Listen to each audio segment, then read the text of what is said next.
ایک دن بابا جوان صاحب سے ملاقات ہو گئی وہاں پہ، وہ بھی بکریاں چراتا تھا.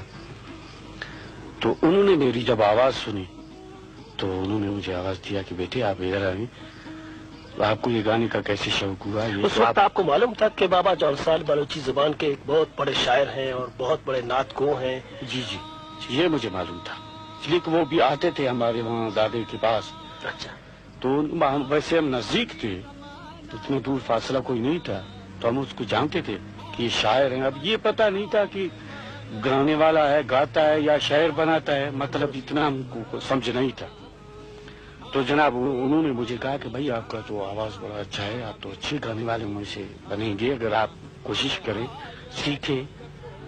میں نے کہا جی مجھے کون سکھائے گا؟ انہوں نے کہا ہم آپ کو سکھائیں گے اگر آپ کو سیکھنے کا شوق ہے.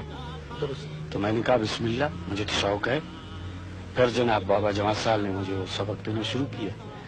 پھر وہاں سے آہستہ آہستہ ہم نے 2-4 گانے اس کے، ہم اس کو شعر بولتے ہیں، مثلا بڑے بڑے وہ 200 مصرے کے شعر ہوتے ہیں، 250 مصرے کے شعر. اردو میں 2 مصروں کو شعر کہا جاتا ہے، جبکہ بلوچی میں پوری داستان سے